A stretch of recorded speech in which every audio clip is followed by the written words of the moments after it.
আচ্ছা, তাহলে আজকে আমরা শুরু করব হচ্ছে দ্বিতীয় অধ্যায়। দ্বিতীয় অধ্যায়ের নাম হচ্ছে কোষ বিভাজন। ঠিক আছে, দ্বিতীয় অধ্যায়ের নাম হচ্ছে কোষ বিভাজন। তাহলে কোষ বিভাজন জিনিসটা কি? কোষ বিভাজন হচ্ছে যে মৌলিক প্রক্রিয়ায় একটা কোষ থেকে দুইটা কোষের সৃষ্টি হয়, বা একটা মাদার কোষ থেকে একটা বা দুইটা বা চারটা ডটার সেলের তৈরি হয়, তাকে বলা হচ্ছে কোষ বিভাজন। ঠিক আছে, তাহলে যে প্রক্রিয়ায় জীবকোষ বিভক্তের মাধ্যমে একটি কোষ থেকে দুইটি অথবা চারটি, ঠিক আছে, তাহলে যদি মাইটোসিস হয় তাহলে দুইটি, যদি মিয়োসিস হয় তাহলে চারটি কোষের সৃষ্টি হয়, তাকে আমরা কোষ বিভাজন বলে থাকি। কোষ বিভাজনের ফলে সৃষ্ট নতুন কোষকে বলা হয় অবদ্ধ কোষ বা ডটার সেল। ঠিক আছে, আর যে কোষ থেকে বিভাজন হয় তাকে বলা হয় মাতৃকোষ। ওয়াল্টার ফ্লেমিং সামুদ্রিক স্যালামান্ডার কোষে সর্বপ্রথম কোষ বিভাজন লক্ষ্য করেন। ঠিক আছে, এখন হ্যাপ্লয়েড আর ডিপ্লয়েড এই দুটার মধ্যে পার্থক্য কি? আচ্ছা, হ্যাপ্লয়েড মানে হচ্ছে একটা এন, আর ডিপ্লয়েড মানে হচ্ছে দুইটা এন। এই একটা এন আর দুইটা এন এটার মানে কি? এটার মানে হচ্ছে ক্রোমোজোম গুলা একটা নিউক্লিয়াসের ভিতরে জোড়ায় জোড়ায় থাকবে। যেটা হচ্ছে দুইটা এন, সেখানে ক্রোমোজোম গুলা একটা নিউক্লিয়াসের ভিতরে জোড়ায় জোড়ায় থাকবে। মানে আমাদের দেহে কয় জোড়া ক্রোমোজোম থাকে? 23 জোড়া থাকে, তাই না? তা আমরা কি বলি 23 জোড়া থাকে, তার মানে এটা জোড়ায় জোড়ায় থাকে। মনে করি এটা একটা সেল, সেলের ভিতরে ওই ক্রোমোজোম গুলা এরকম জোড়ায় জোড়ায় থাকে। তাহলে এটাকে বলা হচ্ছে আমাদের ডিপ্লয়েড। আর যখনই অপত্য কোষ তৈরি হবে বা আমরা এখান থেকে মিয়োসিস করব, তখন এটা থাকবে হচ্ছে সিঙ্গেল সিঙ্গেল, এরকম সিঙ্গেল সিঙ্গেল। এটাকে বলা হচ্ছে ওয়ান এন বা হ্যাপ্লয়েড। আর যখনই জোড়ায় জোড়ায় থাকবে সেটাকে বলা হচ্ছে আমাদের টু এন বা ডিপ্লয়েড। ঠিক আছে, তো এই হচ্ছে বিষয়। তাহলে হ্যাপ্লয়েড আর ডিপ্লয়েড কি জিনিস সেটা বুঝলাম। হ্যাপ্লয়েড মানে সিঙ্গেল সিঙ্গেল থাকবে, মানে একটা করে ক্রোমোজোম সাজানো থাকবে, আর ডিপ্লয়েড মানে দুইটা করে ক্রোমোজোম একসঙ্গে থাকবে। এখন আসো, কোষ বিভাজন কয় প্রকার? কোষ বিভাজন হচ্ছে আমাদের তিন প্রকার। একটা হচ্ছে অ্যামাইটোসিস, মাইটোসিস এন্ড মিয়োসিস। ঠিক আছে, অ্যামাইটোসিস মানে হচ্ছে এটা সরাসরি কোষ বিভাজন হয়। মানে অ্যামাইটোসিস হয়ে থাকে সাধারণত ভাইরাস ব্যাকটেরিয়াতে। ঠিক আছে, একটা ব্যাকটেরিয়া আছে, কি হয়, মাঝখান দিয়ে বিভাজিত হয়ে আমার দুইটা ব্যাকটেরিয়াতে পরিণত হয়, এটাকে বলা হয় প্রত্যক্ষ কোষ বিভাজন, মানে সরাসরি কোষ বিভাজন।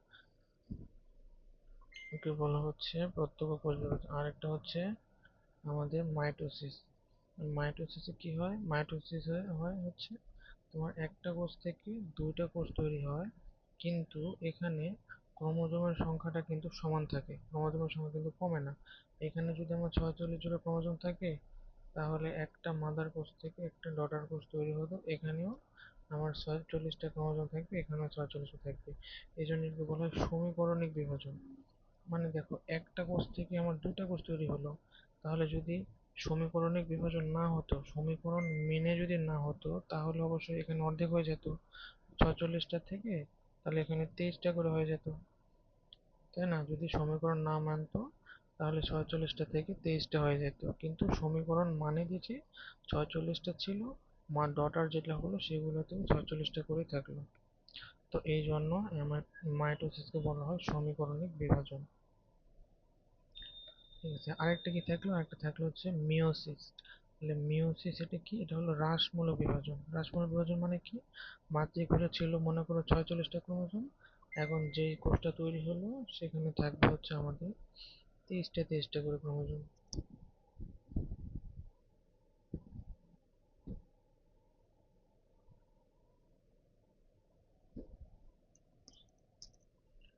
আচ্ছা, এই জন্য এটাকে বলা হয় হ্রাসমূলক, মানে কি ক্রোমোজোম সংখ্যা আমার অর্ধেক হয়ে গেল।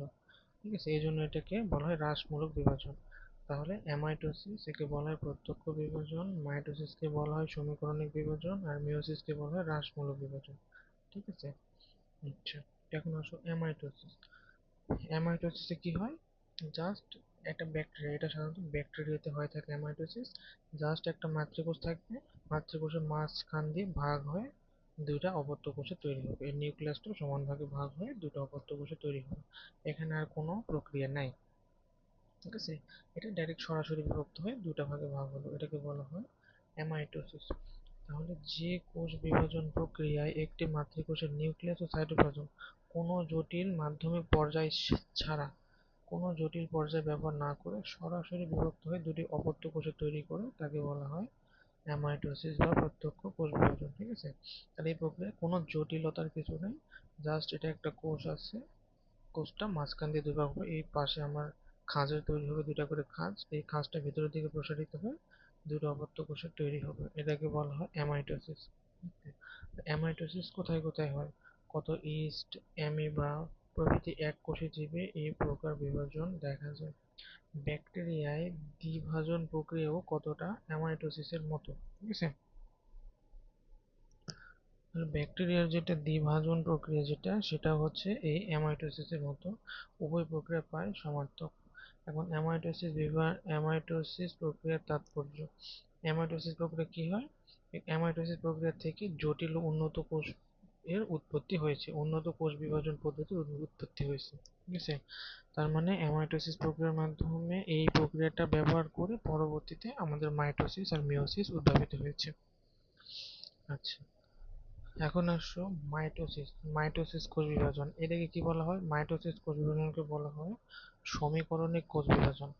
একে সমীকরণিক বলার কারণ হচ্ছে কি, কারণ এখানে মাদার কোষ থেকে দুটো ডটার কোষ তৈরি হলো, কিন্তু এখানে ক্রোমোজোমের সংখ্যা কিন্তু সমান থাকলো। মায়েরও 46 ছিল, কিন্তু বাচ্চারও 46 46 করেই থাকলো। যদি বিভাজন হতো শুধু, তাহলে কিন্তু অর্ধেক অর্ধেক করে হয়ে যেত, তাই না? তুমি যদি একটা আমকে কেটে দুইটা করো, তাহলে এটা অর্ধেক হয়ে যায় না? কিন্তু এখানে একটা মাদার কোষ থেকে দুইটা ডটার কোষ তৈরি হলো, কিন্তু ক্রোমোজোম সংখ্যা কিন্তু সমান থাকলো। এই জন্য এটাকে বলা হচ্ছে সমীকরণিক কোষ বিভাজন, ঠিক আছে? এখন এই যে মাইটোসিস, মাইটোসিস হচ্ছে দুইটা ভাগ বিভক্ত। মাইটোসিসের মধ্যে কি হবে? প্রথমটা হচ্ছে ক্যারিওকাইনেসিস এবং আরেকটা হচ্ছে সাইটোকাইনেসিস। ক্যারিওকাইনেসিস মানে এটা একটা কোষ, তাই না? কোষের মধ্যে নিউক্লিয়াস থাকবে। তো প্রথমে কি হবে? প্রথমে আমাদের ক্যারিওকাইনেসিস হবে, মানে এই যে নিউক্লিয়াসটা আছে, নিউক্লিয়াসটা বিভাজিত হবে, এটাকে বলা হচ্ছে ক্যারিওকাইনেসিস। আর তারপরে কি, সাইটোপ্লাজমটা আমাদের বিভাজিত হবে, নিউক্লিয়াসটা বিভাজিত হয়ে দুই দিকে দুইটা চলে যাবে, তারপরে আমাদের সাইটোপ্লাজমটা বিভাজিত হবে, তো এটাকে বলা হচ্ছে সাইটোকাইনেসিস, ঠিক আছে?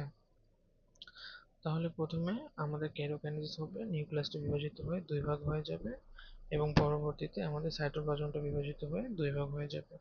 তাহলে প্রথমে হবে ক্যারিওকাইনেসিস, পরে হবে সাইটোকাইনেসিস, ঠিক আছে? তাহলে মাইটোসিস কি? যে কোষ বিভাজন প্রক্রিয়ায় একটি প্রকৃত কোষের নিউক্লিয়াস ও ক্রোমোজোম উভয়ই একবার করে বিভক্ত হয় তাকে বলা হয় মাইটোসিস। তাহলে একবার নিউক্লিয়াস আর সাইটোপ্লাজম দুটাই একবার করে বিভাজিত হয়, তাকে বলা হচ্ছে আমাদের মাইটোসিস কোষ বিভাজন, ঠিক আছে? একে বলে মাইটোসিস কোষ বিভাজন। এটা অল্টার ফ্লেমিং সর্বপ্রথম মাইটোসিস কোষ বিভাজন আবিষ্কৃত করেছেন। এখন মাইটোসিস কোষ বিভাজন কোথায় হয়? এটা সাধারণত প্রাণী এবং উদ্ভিদের বিভাজন ক্ষমতা সম্পন্ন দৈহিক কোষে ঘটে থাকে। কোথায়? দৈহিক কোষে, নট জনন কোষে।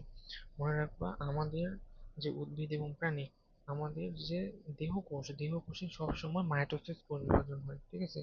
দেহকোষে সবসময় মাইটোসিস,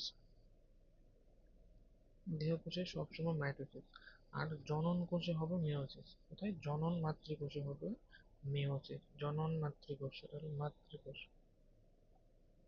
জনন মাতৃকোষ, জনন মাতৃকোষে হবে মেয়োসিস, ঠিক আছে? তাহলে মাইটোসিস হবে হচ্ছে আমাদের দেহকোষে হবে মাইটোসিস, আর জনন মাতৃকোষে হবে মেয়োসিস, ওকে? এবং উদ্ভিদের তাহলে,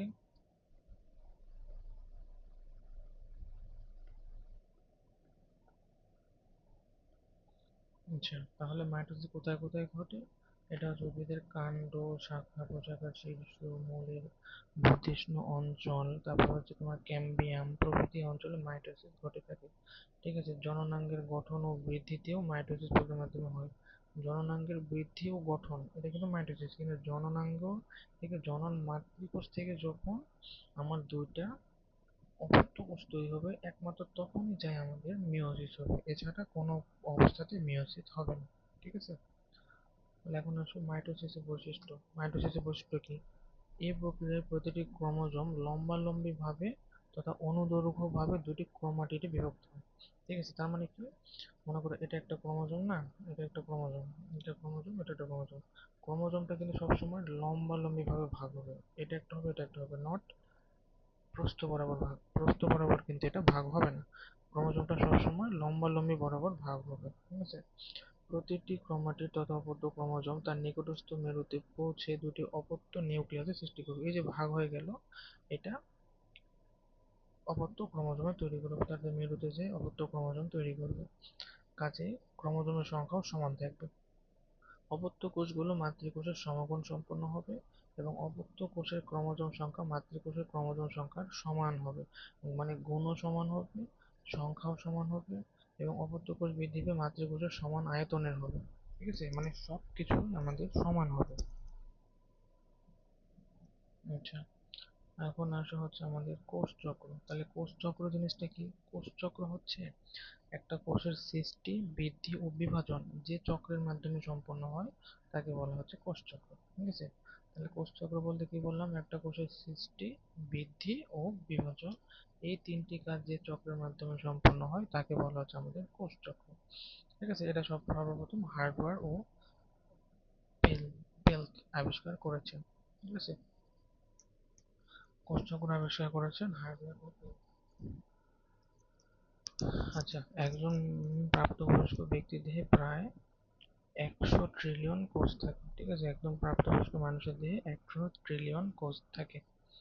কিছু কোষ আছে যারা দ্রুত বিভাজনের মাধ্যমে বিশেষায়িত। ঠিক আছে, যেমন কোনগুলো কোষ দ্রুত বিভাজন হয়? যেমন হচ্ছে কি মূল ও কাণ্ডের শীর্ষে থাকা মেরিস্টেম কোষ, এরা দ্রুত বিভাজিত হয়। ঠিক আছে, আবার কিছু কোষ আছে যারা কখনো বিভক্ত হয় না, যেমন হচ্ছে আমাদের পূর্ণাঙ্গ লাল রক্তকণিকা আর বিভক্ত হয় না, আমাদের পেশি কোষ, স্নায়ু কোষ, উদ্ভিদের স্থায়ী কোষ, এরা বিভক্ত হয় না। এই জন্য এই কয়টা জিনিস একটু মনে রাখবা। তারপর কি আছে দেখো, তারপর আসে হচ্ছে কোষচক্র দুটি প্রধান ধাপে বিভক্ত, যথা হচ্ছে একটা হচ্ছে এম ফেজ বা মাইটোসিস ফেজ, আর একটা হচ্ছে আমাদের ইন্টারফেজ। ঠিক আছে, এই এম ফেজ আর ইন্টারফেজ এই জিনিসটা কি? মানে ধরে নাও তুমি ইন্টারমিডিয়েট পরীক্ষা দিবে। ঠিক আছে, তো তোমার ওই পরীক্ষার 1 মাস যেখানে তোমার বিভাজন ঘটবে, মানে তোমার যেখানে কাজ, তুমি যে কাজটা এতদিন পড়লা, যে জিনিসটা পড়লা সেটা দেখানোর সময় এসে গেছে। সেই ওই তোমার 1 মাস যে ইন্টারমিডিয়েট পরীক্ষা সেটাকে বলা হবে মাইটোসিস। আর তুমি যে 2 বছর ধরে প্রিপারেশন নিলা, ঠিক আছে, এটাকে বলা হবে আমার ইন্টারফেস। ঠিক আছে, তাহলে ইন্টারফেস দশা অবশ্যই বড় হবে। আমি 1 মাস যেটা পরীক্ষা দিলাম সেটা হলো আমার মাইটোসিস, কিন্তু এই 1 মাস পরীক্ষা দেওয়ার জন্য আমাকে 2 বছর ধরে প্রিপারেশন নিতে হলো, এটা হলো আমার ইন্টারফেস। ঠিক আছে, মানে আমি 2 বছর ধরে প্রিপারেশন নিলাম, একবার পরীক্ষা দিলাম, 1 মাস পার হয়ে গেল, আবার 2 বছর প্রিপারেশন নিলাম, 1 মাস পরীক্ষা দিলাম, আবার 2 বছর প্রিপারেশন নিলাম, 1 মাস পরীক্ষা দিলাম। ঠিক আছে, তো এটা হচ্ছে দুইটা মাইটোসিস ফেজের মধ্যে থাকে বলে এটাকে বলা হয় ইন্টারফেজ। ঠিক আছে, মানে একটা মাইটোসিস ফেজ আবার পরবর্তীতে আবার একটা মাইটোসিস ফেজ, একটা মাইটোসিস ফেজ পরবর্তীতে আবার একটা মাইটোসিস ফেজ, তো এই জন্য এটাকে বলা হচ্ছে ইন্টারফেজ। ঠিক আছে,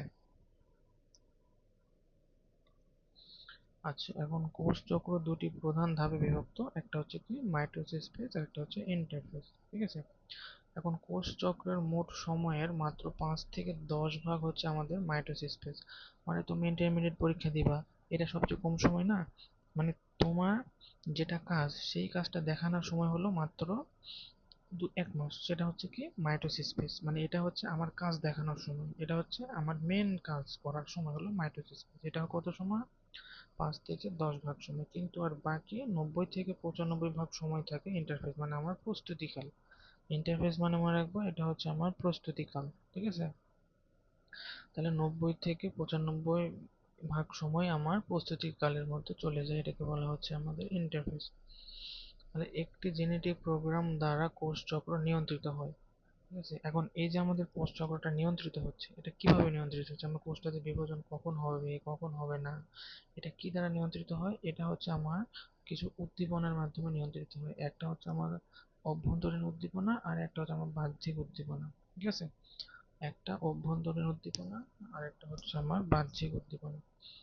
তো আমার অভ্যন্তরীণ উদ্দীপনাটা কে দেয়? অভ্যন্তরীণ উদ্দীপনা দেয় হচ্ছে আমাদের সিডিকে বা সাইক্লিন ডিপেন্ডেন্ট কাইনেজ। ঠিক আছে, অভ্যন্তরীণ উদ্দীপনা দেয় হচ্ছে সিডিকে বা সাইক্লিন ডিপেন্ডেন্ট কাইনেজ। বিভিন্ন হরমোন ও গ্রোথ ফ্যাক্টর বাহ্যিক উদ্দীপনা দেয়। তাহলে অভ্যন্তরীণ সেলের ভিতরে যে সেলটাকে বিভাজন হইতে হবে, এটা উদ্দীপনাটা সেলের ভিতর থেকেও একটা আসে, এটা দেয় হচ্ছে সাইক্লিন ডিপেন্ডেন্ট কাইনেজ। আর সেলের বাইরে থেকে বিভিন্ন হরমোন আর গ্রোথ ফ্যাক্টর সেলকে বলে যে এখন তুমি বিভাজিত হও, একটা কোষকে বলে তুমি এখন বিভাজিত হও। ঠিক আছে, আচ্ছা, এছাড়া বোন ম্যারোতে থাক বোন ম্যারোতে লোহিত রক্তকণিকা কোষের সংখ্যা বৃদ্ধির জন্য কিডনি এরিথ্রোপয়েটিন তৈরি করে। তাহলে এটা একটা বাহ্যিক উদ্দীপনা, এরিথ্রোপয়েটিনটা বাহ্যিক উদ্দীপনা, এটা একটা হরমোন, ঠিক আছে। কিন্তু সিডিকে এটা একটা কোষের ভিতরেই থাকে এবং এটা কোষকে বিভাজন হওয়ার উদ্দীপনা দেয়, এটাকে বলা হচ্ছে অভ্যন্তরীণ উদ্দীপনা। আচ্ছা, এখন আসো ইন্টারফেস দশা। ইন্টারফেস দশাটা কি হয়? এটা হচ্ছে আমাদের মেন কাজ করার সময়, ঠিক আছে। ইন্টারফেস আচ্ছা না, ইন্টারফেস দশাটি হচ্ছে আমাদের বিশ্রামের সময় বা আমাদের প্রস্তুতিকাল, ঠিক আছে। এম ফেজ এম ফেজটা হচ্ছে আমাদের কাজ করার সময়, আর ইন্টারফেসটা হচ্ছে আমাদের প্রস্তুতিকাল, এটা হচ্ছে আমাদের প্রস্তুতিকাল।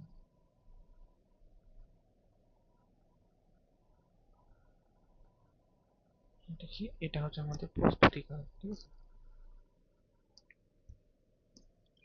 তাহলে ইন্টারফেসটা হচ্ছে আমাদের প্রস্তুতিকাল এবং এই দশাটি বেশ দীর্ঘ হয়ে থাকে এবং একটা কোষ বিভাজনের প্রায় 90 থেকে 95 ভাগ সময় হচ্ছে আমাদের ইন্টারফেস।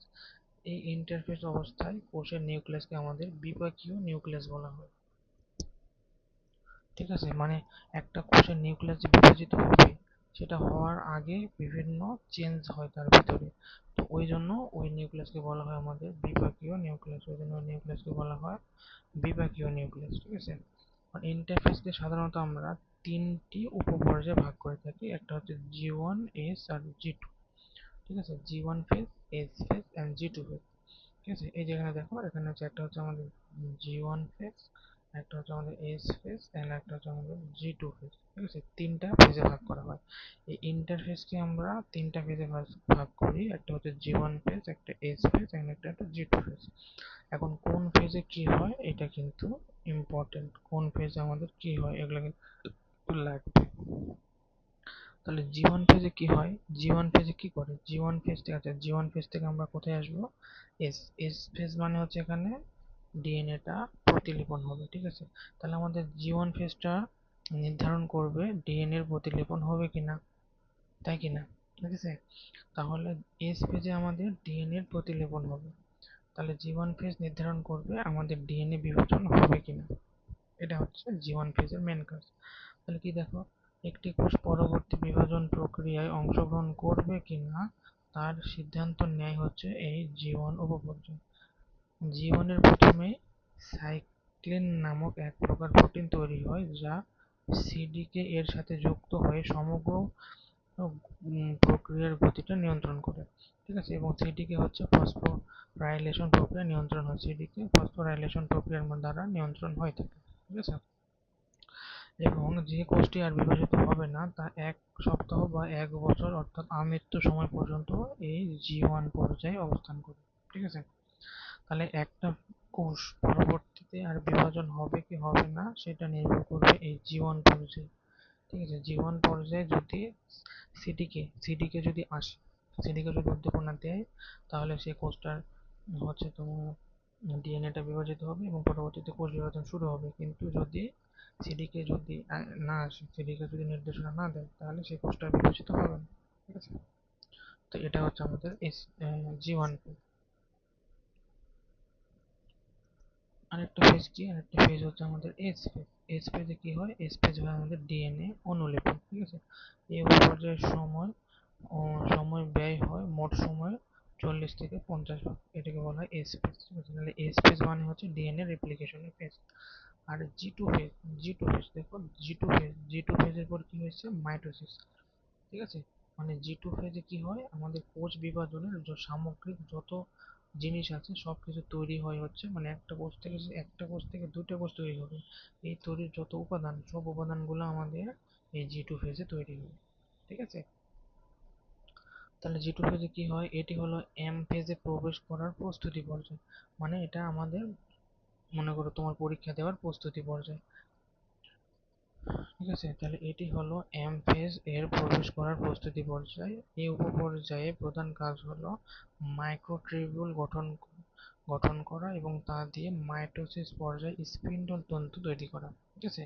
তাহলে ওই যে কোষটা বিভাজন হবে, তার জন্য তো আমার ডিএনএ বিভাজন হওয়া লাগবে, ডিএনএ বিভাজন হয়ে তখন ডিএনএ তো ভাগ হওয়া লাগবে, ওই ভাগ হওয়ার জন্য স্পিন্ডল তন্তু দরকার, ওই জন্য জি2 তে আমাদের স্পিন্ডল তন্তু তৈরি হয়, ঠিক আছে। এছাড়া এখানে সেন্ট্রোজোম তৈরি হয়, এটিপির শক্তির প্রয়োজন হয়, এই জন্য শক্তি তৈরি হয় আমাদের জি2 তে, ঠিক আছে। তাহলে জি2 থেকে মাইটোসিসে প্রবেশ করতে হলে ম্যাচুরেশন প্রোগ্রামিং ফ্যাক্টর নামক এক ধরনের প্রোটিনের প্রয়োজন পড়ে। আমি যে জি2 থেকে আমি যে এম এ যাব, এর জন্য আমাদের এই এমপিএফ বা ম্যাচুরেশন প্রোগ্রামিং ফ্যাক্টরের দরকার পড়ে, ঠিক আছে। এটা মোট সময়ের কত পার্সেন্ট? 10 থেকে 20%। এখন তাহলে এই তিনটা ফেজ কিন্তু পড়তে হবে, ইম্পর্টেন্ট কিন্তু। এখন আসো কোষ চক্রের নিয়ন্ত্রণ। কোষ চক্রের নিয়ন্ত্রণ হচ্ছে কি সাইক্লিন প্রোটিন বা এবং সিডিকে, সিডিকে এবং সাইক্লিন প্রোটিন, এটা হচ্ছে আমাদের কোষ চক্রের নিয়ন্ত্রক। এখন এই সাইক্লিন প্রোটিনটা আমাদের চার ধরনের: সাইক্লিন ডি, সাইক্লিন ই, সাইক্লিন এ এবং সাইক্লিন বি। সাইক্লিন ডি কি কাজ করে? কোষকে জি1 থেকে এস এবং এস থেকে জি2 তে নিয়ে যায়। ই কি কাজ করে? এস পর্যায়ে ডিএনএ রেপ্লিকেশনে কাজ করে, হচ্ছে সাইক্লিন ই। সাইক্লিন এ কি কাজ করে? এস পর্যায়ে ডিএনএ রেপ্লিকেশনে কাজ করে। সাইক্লিন বি কি কাজ করে? এটা স্পিন্ডল তন্তু তৈরিতে কাজ করে, ঠিক আছে। এই চারটা জিনিসও কিন্তু আসে টিকে।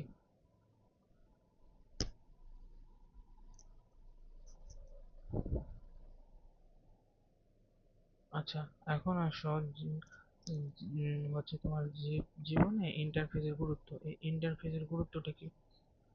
আমাদের জীবনে ইন্টারফেসের গুরুত্ব কি? আচ্ছা, আমাদের কোষটা তো বিভাজিত হবে, তাই না? তো বিভাজিত হওয়ার আগে তো মনে করো তুমি একটা রুটি তৈরি করবা, তো এখন রুটি তৈরি তো বললেই করা যায় না, তাই না? তোমার প্রস্তুতি নিতে হবে অবশ্যই। তোমার চুলা থাকতে হবে, তোমার আটা থাকতে হবে, তোমার পানি থাকতে হবে, তোমার বিদ্যুৎ থাকতে হবে বা গ্যাস থাকতে হবে, ঠিক আছে, তোমার হাতা, তারপরে তোমার তোমার ছুলনি টুলনি যা লাগে তা থাকতে হবে, তাই না? তাহলে ইন্টারফেসের কাজ হচ্ছে ওই যে তোমার, তুমি যে রুটিটা তৈরি করবা তার আগে তোমার প্রস্তুতি পর্যায়ে, এটাই তো আমার ইন্টারফেস। তাহলে ইন্টারফেস অবশ্যই গুরুত্ব আছে। তোমার ইন্টারফেসে না থাকতো, জিনিসগুলো যদি আগে তৈরি হয়ে না নিত, তাহলে কি কোষটা বিভাজিত হতে পারতো? মাইটোসিস পর্যায়ে এসে পারতো না? অবশ্যই। তাহলে ইন্টারফেসের গুরুত্ব অনেক।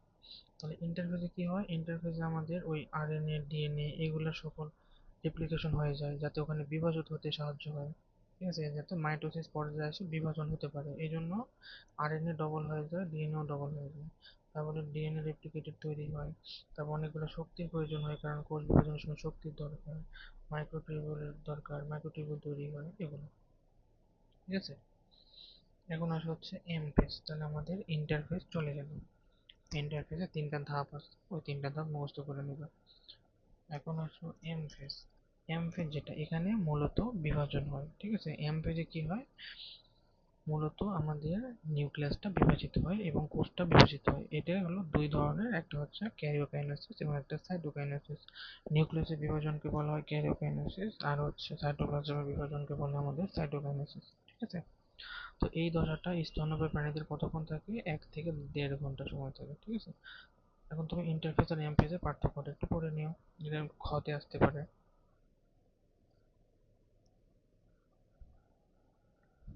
মাইটোসিস কোষ বিভাজন, আচ্ছা।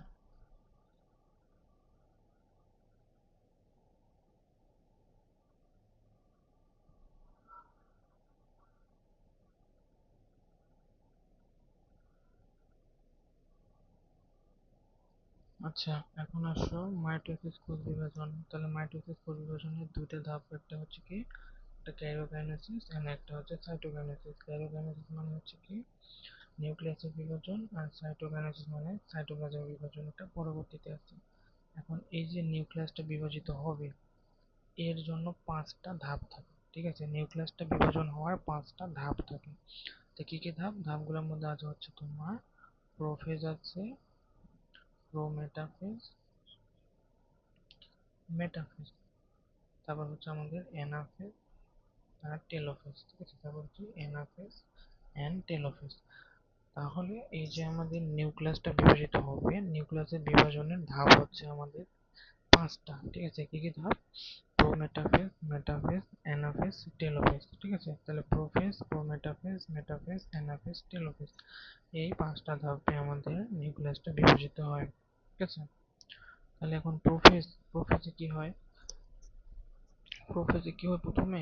আচ্ছা, কোষের ভিতরে নিউক্লিয়াসটা আছে এবং নিউক্লিয়াসের ভিতরে অনেক বেশি পানি আছে, সাইটোপ্লাজমের মধ্যে পানি থাকে তো, তাই না? 90 থেকে 92%। তো ওই পানিটা আমাদের, আমি কোষটা বিভাজন করব, এগুলো আমি ছোট, এই এতগুলো সুতাকে আমি ছোট ছোট, আমি অনেক বেশি ঘন করব, তাহলে অবশ্যই পানিটা আমার শুকাতে হবে। তাহলে এখানে কি হয়, পানিটার শোষণ ঘটে, কোষের আকারটা আমাদের কি হয়ে যায়, ছোট হয়ে যায়। ঠিক আছে, এই পর্যায়ে আসে। তো এখানে কি হয় দেখো, মাইটোসিস এ, এটা হলো প্রোফেজ ফেজ বলা হয়, এটি মাইটোসিসের সবচেয়ে দীর্ঘস্থায়ী পর্যায়। এখানে কি হয়, কোষের নিউক্লিয়াস আকারে বড় হয়। ঠিক আছে, এখানে কোষের নিউক্লিয়াসটা আকারে বড় হয়ে যায়, কারণ কোষ বিভাজনের সময় এতটুকু নিউক্লিয়াস থাকলে তো হবে না, নিউক্লিয়াসটা আমাদের বড় রাখতে হবে যাতে আমাদের এর ভিতরে কার্যক্রমগুলো ভালো করে সম্পন্ন করা যায়। তাহলে কোষের নিউক্লিয়াসটা এখানে আকারে বড় হয়, এবং নিউক্লিয়াস বিশেষ করে ক্রোমোজোমগুলোতে জল বিয়োজন আরম্ভ হয়, এবং নিউক্লিয়াসের ভিতর থেকে পানি বের হয়ে আসে।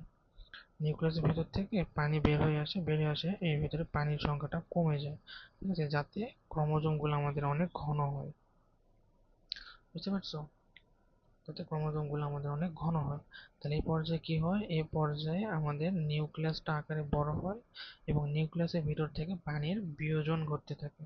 ওকে, এর ফলে কি হয়, ক্রোমোজোমগুলো আমাদের সংকুচিত হয়, এবং এর ফলে ক্রোমোজোমগুলো ক্রমাগত খাটো ও মোটা হতে থাকে, এবং রং ধারণ ক্ষমতা বাড়তে থাকে। কারণ ক্রোমোজোমগুলো আমরা সাধারণত খালি চোখে দেখতে পাই না, এগুলোকে আমরা স্টেনিং করি। স্টেনিং মানে হচ্ছে রং দেওয়া।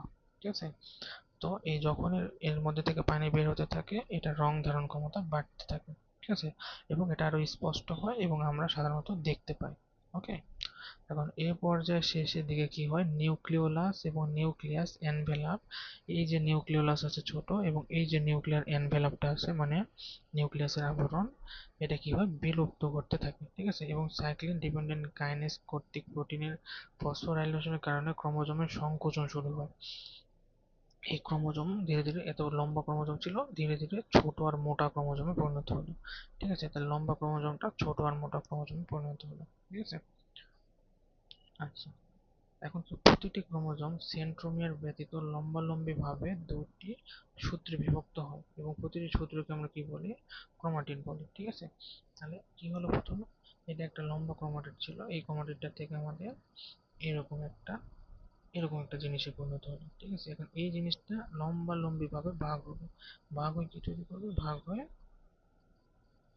এরকম তৈরি করবে। ওকে, লম্বালম্বি ভাবে আমাদের ভাগ হবে, ভাগ হয়ে এরকম তৈরি করবে। বুঝতে পারছো? তাহলে কিভাবে আমাদের ভাগ হওয়াটা শুরু হচ্ছে, তাহলে প্রতিটি ক্রোমোজোম সেন্ট্রোমিয়ার ব্যতীত লম্বালম্বি ভাবে দুটি সূত্রে বিভক্ত হয়, প্রতিটি সূত্রকে ক্রোমাটিড বলে। তাহলে এই যদি আমি মাঝখান দিয়ে কাটি, এইবারে একটা ক্রোমাটিড, এইবারে একটা ক্রোমাটিড পাবো। ঠিক আছে, ক্রোমাটিড তৈরি হয়, এবং এই ক্রোমাটিড গুলো আমাদের স্পিন্ডল তন্তুর সঙ্গে যুক্ত হয়। ঠিক আছে, এবং প্রাণী কোষে সেন্ট্রিওল থেকে স্পিন্ডল তন্তুর সৃষ্টি হয়, এবং উদ্ভিদ কোষে মাইক্রোটিবিউল থেকে স্পিন্ডল তন্তুর সৃষ্টি হয়। তাহলে প্রাণী কোষে স্পিন্ডল তন্তু, এই যে আমাদের স্পিন্ডল যন্ত্র, তাই না, এটা তো একটা স্পিন্ডল যন্ত্র, তাই না? এই দাগগুলা হচ্ছে একটা স্পিন্ডল যন্ত্র। তাহলে স্পিন্ডল যন্ত্র প্রাণী কোষে সেন্ট্রিওল থেকে সৃষ্টি হয়, কিন্তু উদ্ভিদ উদ্ভিদ কোষে মাইক্রোটিবিউল থেকে তৈরি হয়। ওকে, আচ্ছা, এরপরে আসো প্রোমেটাফেজ। তাহলে আমাদের প্রোমেটাফেজ হবে কি, প্রোফেজ ধাপ শেষ হয়ে গেল, এখন আসো প্রোমেটাফেজ। প্রোমেটাফেজে কি হয়, প্রোমেটাফেজে আমাদের স্পিন্ডল যন্ত্রের তৈরি হয়। ঠিক আছে, প্রোমেটাফেজে কি হয়, এটা একটা স্বল্পস্থায়ী পর্যায়, এবং এখানে আমাদের কি হয়, তন্তুময় প্রোটিনের সমন্বয়ে দুই মেরুযুক্ত স্পিন্ডল যন্ত্রের সৃষ্টি হয়। তাহলে এটা সবসময় মনে রাখবা, প্রোমেটাফেজ পর্যায়ে স্পিন্ডল যন্ত্রের সৃষ্টি হয়, এবং এই পর্যায়ে প্রথম দিকে স্পিন্ডল যন্ত্রের তন্তুগুলো আঘাতে নিউক্লিয়াস এনভেলাপ বিলুপ্ত হয়ে যায়। এখানে নিউক্লিয়ার এনভেলাপটা কিন্তু সম্পূর্ণ বিলুপ্ত হয়ে যায় এই পর্যায়ে। তাহলে আমাদের প্রোফেজে নিউক্লিয়ার এনভেলাপ বিলুপ্ত হওয়া শুরু হয়, কিন্তু প্রোমেটাফেজে সম্পূর্ণরূপে বিলুপ্ত হয়ে যায়, এবং নিউক্লিওলাসেরও সম্পূর্ণরূপে বিলুপ্তি ঘটে। ঠিক আছে, এখন এই যে স্পিন্ডল যন্ত্র সৃষ্টি হলো, এর কি থাকে, এর বিষুবীয় অঞ্চল, বিষুবীয় অঞ্চল মানে মাঝখানের অঞ্চল। ঠিক আছে, বিষুবীয় অঞ্চল মানে মাঝখানের অঞ্চল। এই যে মনে করো এটা একটা স্পিন্ডল যন্ত্র তৈরি হলো, তাই না, স্পিন্ডল যন্ত্র, এগুলোকে বলা হয় মেরু, এগুলোকে বলা হয় মেরু, এটাও মেরু, এটাও মেরু, আর এই মাঝখানের অঞ্চলটা হলো বিষুবীয় অঞ্চল। এটাকে বলা হচ্ছে বিষুবীয় অঞ্চল। ঠিক আছে, তাহলে দুই প্রান্তকে বলা হচ্ছে মেরু আর মাঝখানকে বলা হচ্ছে বিষুবীয় অঞ্চল। ওকে, স্পিন্ডল যন্ত্রের তন্তুগুলো এক মেরু হতে অপর মেরু পর্যন্ত বিস্তৃত, এদেরকে স্পিন্ডল ফাইবার বলা হয়। এই তন্তুগুলোকে বলা হয় স্পিন্ডল ফাইবার। ঠিক আছে, এবং ক্রোমোজোম গুলো এখানে কি হয়, এই সময় ক্রোমোজোম গুলো একটু আন্দোলিত হতে থাকে এবং একে ক্রোমোজোমীয় নৃত্য। তাহলে আমরা ক্রোমোজোমের নৃত্য দেখতে পাই কোথায়? এটা আমাদের প্রো মেটাফেজ পর্যায়ে আমরা ক্রোমোজোমের নৃত্য দেখতে পাই। ওকে, এবং ক্রোমোজোম গুলা কি হয়, সেন্ট্রোমিয়ার সংযুক্তকারী তন্তুকে ট্র্যাকশন ফাইবার বলা হয়। এখন এই যে আমাদের তন্তু, এই তন্তুর সঙ্গে ক্রোমোজোমগুলোর সেন্ট্রোমিয়ার এসে যুক্ত হয়। এটা ক্রোমোজোম, ক্রোমোজোমগুলোর সেন্ট্রোমিয়ার এই তন্তুগুলোর সঙ্গে, এই দেখো এই সেন্ট্রোমিয়ারটা এই তন্তুগুলোর সঙ্গে এসে যুক্ত হলো, সেন্ট্রোমিয়ারটা তন্তুগুলোর সঙ্গে যুক্ত হলো। এখন যে ফাইবারের সঙ্গে যুক্ত হয়, সবগুলোর সঙ্গে তো যুক্ত হয়নি তাই না, এটার সঙ্গে যুক্ত হয়েছে, যুক্ত হয়নি, এটার সঙ্গে যুক্ত হয়েছে। তাহলে যার সঙ্গে যুক্ত হয় সেটাকে বলা হচ্ছে ট্র্যাকশন ফাইবার। আচ্ছা, আর হচ্ছে মাইটোটিক সেন্টার। মাইটোটিক সেন্টার কোনটি? কোষের এই অঞ্চল মাইটোসিসের জন্য মাইক্রোটিউবিউল ব্যবস্থা করে এবং প্রাণী কোষের সেন্ট্রোজোম মাইটোটিক সেন্টার হিসেবে কাজ করে। তাহলে সেন্ট্রোজোমকে বলা হয় মাইটোটিক সেন্টার। ঠিক আছে, তাহলে প্রোমেটাফেজে আমাদের স্পিন্ডল তন্তুগুলো তৈরি হলো।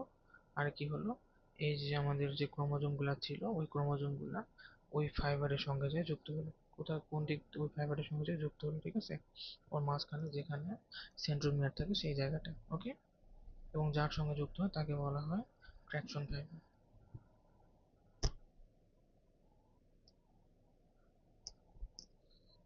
আচ্ছা, এখন আসো মেটাফেজ। মেটাফেজে কি হয়, মেটাফেজে কি হয়, দেখো প্রো মেটাফেজে ক্রোমোজোম গুলা কিন্তু মাঝখানে ছিল না, এখানে এখানে উপরে নিচে এভাবে ছিল। কিন্তু মেটাফেজে কি হয়, ক্রোমোজোম গুলা একটা নির্দিষ্ট সারিতে একবারে বিষুবীয় অঞ্চলেই চলে আসে। ওকে, মেটাফেজে কি হয়, ক্রোমোজোম গুলো একটা নির্দিষ্ট অঞ্চলে মানে বিষুবীয় অঞ্চলের কাছে চলে আসে। ওকে, এখানে কি হয়, ক্রোমোজোম গুলা সবগুলো আমাদের বিষুবীয় অঞ্চলের কাছে চলে আসে। এবং কোষ বিভাজনের মেটাফেজ দশায় স্পিন্ডল যন্ত্রের বিষুবীয় অঞ্চলে ক্রোমোজোমের বিন্যস্ত হওয়াকে বলা হয় মেটাকাইনেসিস।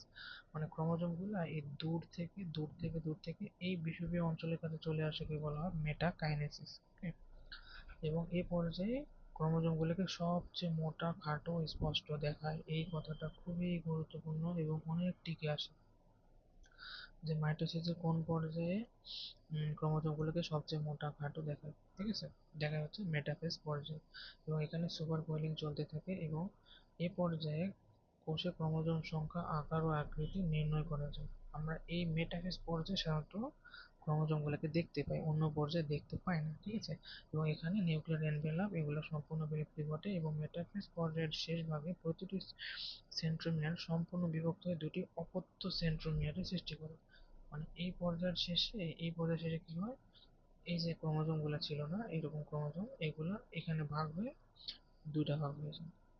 ঠিক আছে, এই অপত্য ক্রোমাটিড তৈরি করে। বুঝতে পারছো? তাহলে আমাদের তখন কি হলো, এটা হলো আমাদের কোষ ক্রোমোজোমের সংখ্যা ডবল করে দিল। তাহলে এই মেটাফেজ পর্যায়ে আসে আমাদের ক্রোমোজোমের সংখ্যাটা কিন্তু ডবল হয়ে গেল। যেটা আমাদের আটকানো ছিল একটাতে একটা হিসেবে কাজ করতো, এটা ভাগ হয়ে আমাদের দুইটা হিসেবে কাজ করতে শুরু করে দিল। ঠিক আছে, এই এখন আসো অ্যানাফেজ পর্যায়ে। অ্যানাফেজ পর্যায়ে কি হয়, অ্যানা মানে হচ্ছে গতি, সবসময় মনে রাখবা অ্যানা মানে হচ্ছে গতি। তাহলে অ্যানাফেজ পর্যায়ে কি হয়, এই যে ভাগ হওয়া ক্রোমোজোম গুলা, অর্ধেক অর্ধেক ক্রোমোজোম গুলা, এগুলো কি হলো, তোমার মেরুর দিকে গতিশীল হলো, এগুলো আমাদের মেরুর দিকে গতিশীল হলো।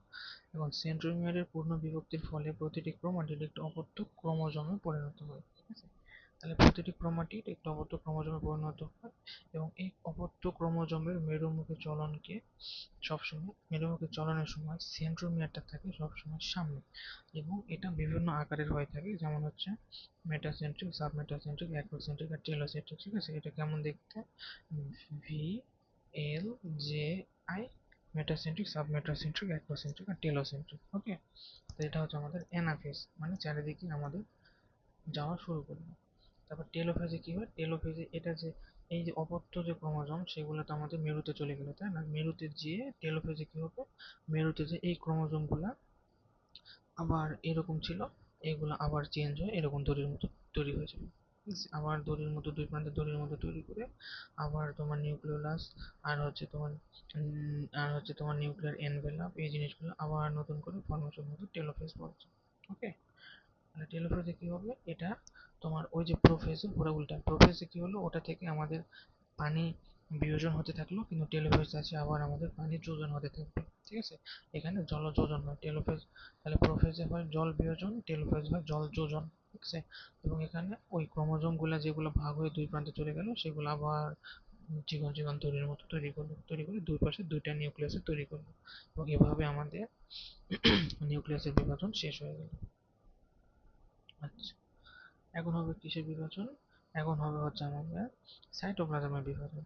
তাহলে আমার নিউক্লিয়াসের বিভাজন শেষ, নিউক্লিয়াস আমার দুই প্রান্তে চলে গেছে, এখন কি হবে, আমাদের সাইটোপ্লাজম বিভাজন হতে হবে। এখন সাইটোপ্লাজমের বিভাজনটা কিভাবে হয়, উদ্ভিদ কোষে, এটা হলো উদ্ভিদ কোষ তাই না, এটা হচ্ছে আমাদের উদ্ভিদ কোষ। উদ্ভিদ কোষে কি হয়, এরকম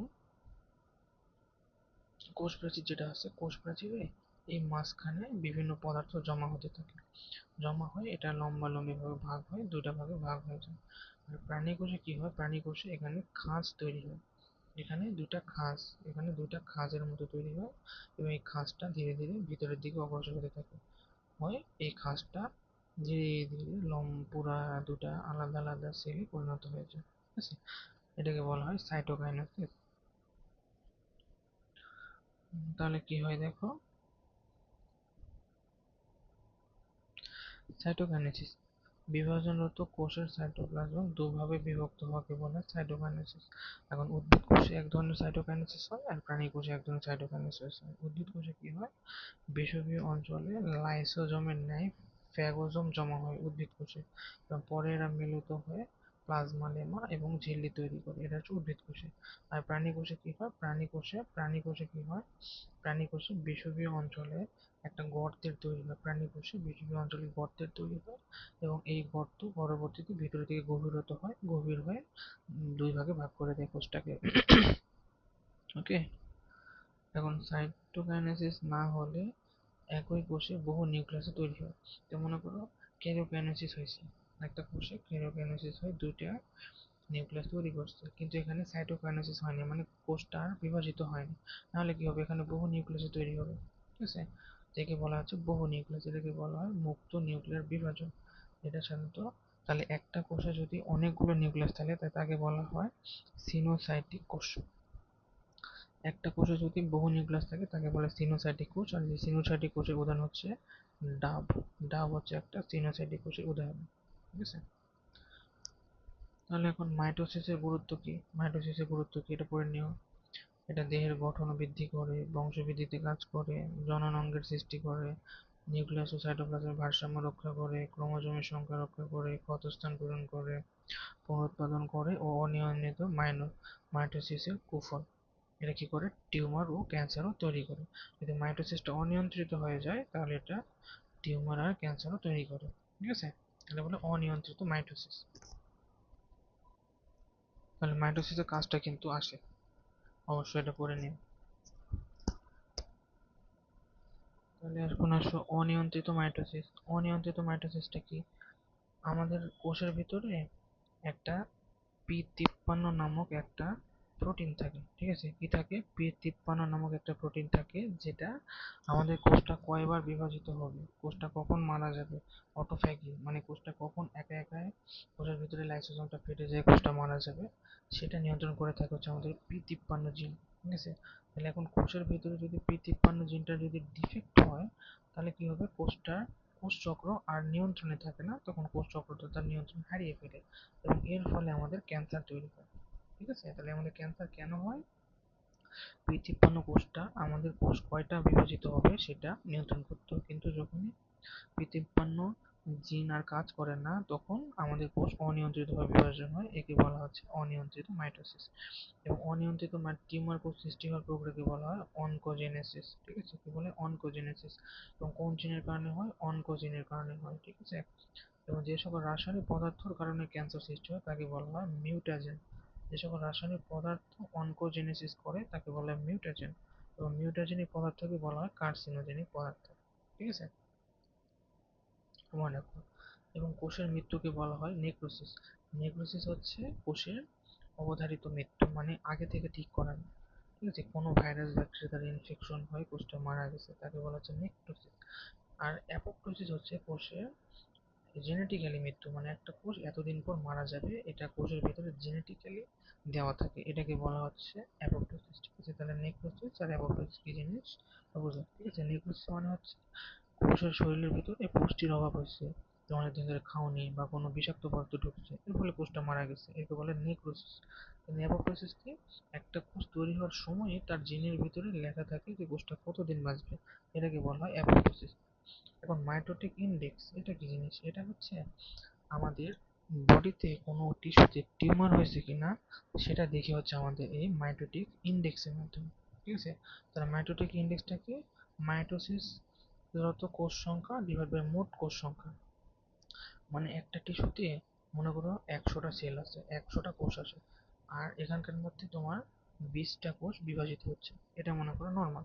যে আমার একটা টিস্যুতে 100টা কোষ আছে, তার মধ্যে একদিনে আমার 20টা কোষ বিভাজিত হবে, এটা নর্মাল। কিন্তু আমার 100টা কোষের মধ্যে আমার বডিতে মনে করো 90টা কোষ বিভাজিত হচ্ছে একদিনে, তাহলে এটা আমার অ্যাবনর্মাল, তাহলে এটা আমার টিউমারের দিকে যাচ্ছে। ঠিক আছে, তাহলে টিউমার হবে কি হবে না সেটা আমরা এই মাইটোটিক ইনডেক্স দ্বারা নির্ধারণ করে থাকি। তাহলে এতখানি তোমার পড়া আজকে, সামনের দিন শেষ হয়ে যাবে।